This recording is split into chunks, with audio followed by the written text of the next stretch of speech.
Welcome into I Told You So Tuesday, a very special micro podcast presented to you by Horsepower Rodeo. Now, what are we doing on this little mini micro podcast? We are going through the predictions that I made post Friday practice before the races on Saturday and Sunday, where I made some very bold and maybe not so bold predictions.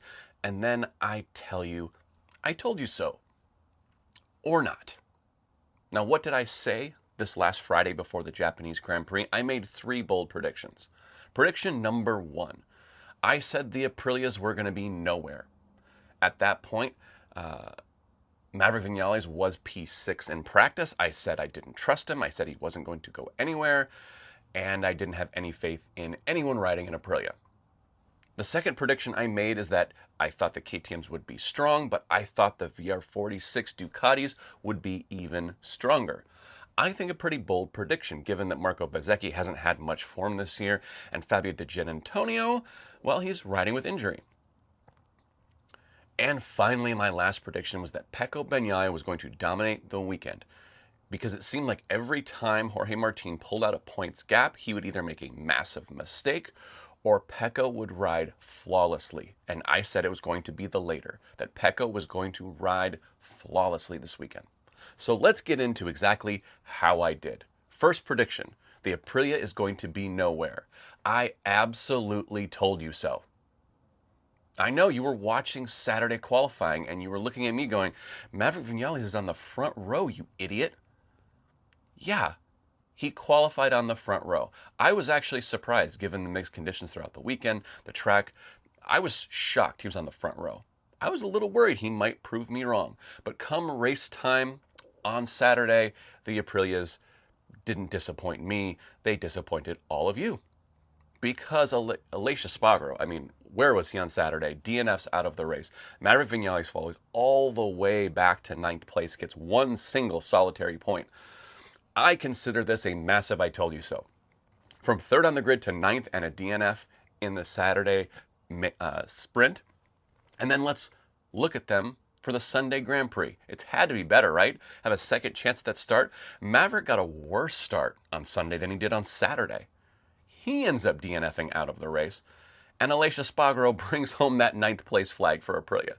So I can safely say, I absolutely told you so when it comes to the Aprilias this weekend. And I'll tell you why I made that prediction. Aleix Espargaro is retiring. He doesn't have the fire to really put it all on the line and risk it unless the feeling is perfect. We've seen him this year do really well when the feeling is perfection.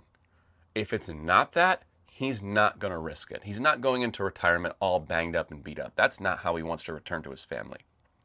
And this weekend, the conditions were never going to be perfect. They were just too variable. It was colder, it was hotter, it was wetter. It was just kind of all over the place. It was not going to mean the conditions that Aleix Espargaro was really going to push, no matter how much we wanted him to. And then the second point is I just don't have any faith in Maverick Vinales right now. He's not been happy on the Aprilia for the majority of the season. He had that great race in Austin, Texas, and since then, he's kind of been nowhere. And he kind of looks like he's over it. And we saw this at Yamaha too, where he was Mr. Yamaha, team player, put his head down, win races, qualifying well. Him and Valentino Rossi, pretty good teammates on the grid, I thought. And then he kind of just was over it once Fabio Quartararo came into that team. He was like, oh, well, here's the new guy. I was never the number one rider with Rossi around. Now here comes this young hotshot.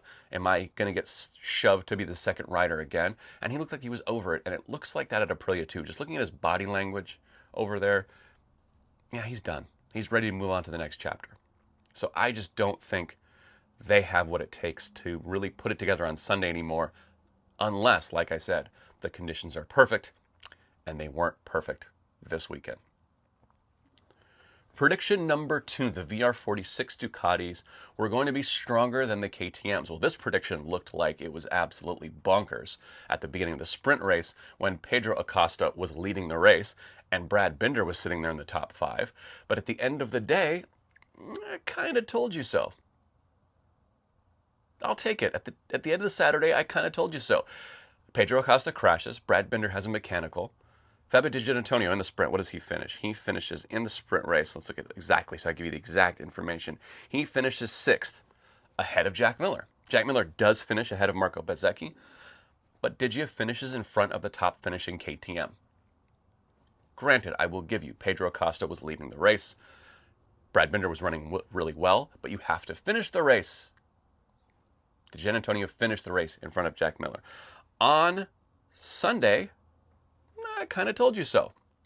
Did they finish in front of the KTM? Well, maybe not. Maybe not. Brad Binder had a little bit better of a Sunday than he had a Saturday, but the VR46 Ducatis both finished in front of Jack Miller, and as we know, once again, Pedro Acosta crashes, so he doesn't count in the conversation. You can't come out and say, well, Pedro Acosta was really strong, you're wrong. No, I'm absolutely not wrong, because you have to finish the race. It doesn't matter where you qualify. It doesn't matter if you lead the race. If you don't come over the stripe, you didn't finish, it doesn't count, no points, goodbye, conversation over.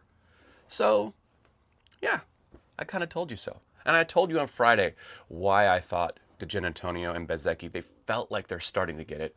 Bez is starting to look really fast in practice. We hadn't all season long.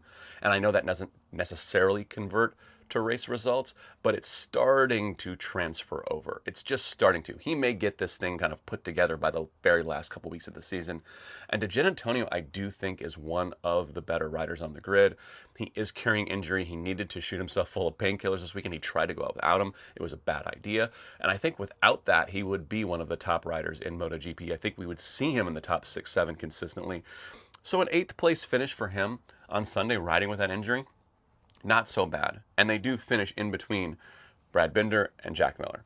So there you go. I kind of told you so.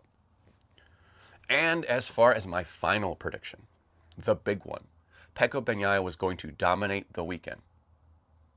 Not because of a Jorge Martin mistake in the race, but because Pecco Bagnaia perfection. I absolutely told you so. Yes, Jorge Martin made a mistake in qualifying, but in the race, he came to play all over the place. I mean, he came through the pack so easily that we called it a boring race. When is the last time a rider came from 11th to finish 7th in a Grand Prix and we were like, that was a boring race? Because he made it look that freaking easy.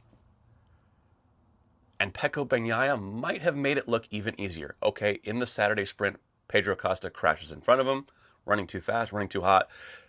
Pecco was perfect. Perfect pace, absolutely consistent, absolutely precise, doesn't put a foot wrong the entire weekend, absolutely dominating performance.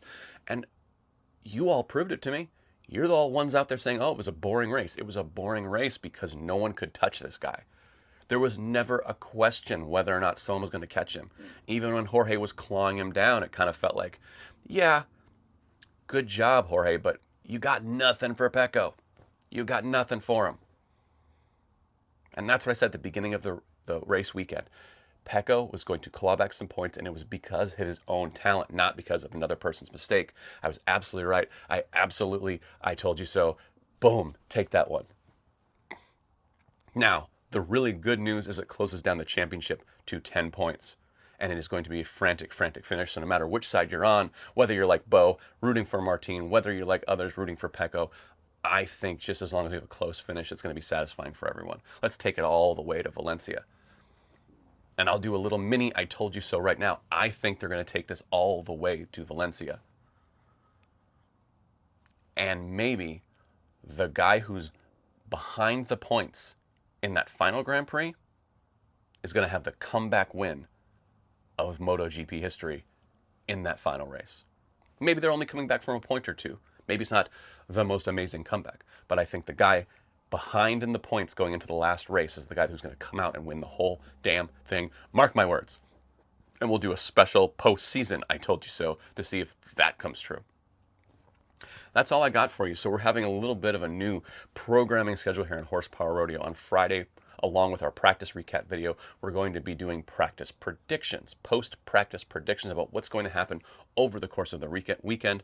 Then we do the Sunday weekend recap video that's available on TikTok and YouTube. Then we do the Monday morning MotoGP podcast, talk about all the talking points. And then we do I Told You So Tuesday to see if our Friday predictions really meant anything at all. Sometimes they will, sometimes gotta admit, I'm not always right. It's hard to believe, but I'm not always right.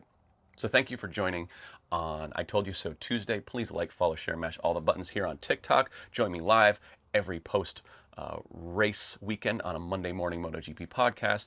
And when I can also live stream and live react to the races, please come find me on TikTok live and then go over to YouTube and subscribe. And if you're already watching this on YouTube, thank you very much for following me here and enjoying all the MotoGP things. I respond to all the comments. Come play.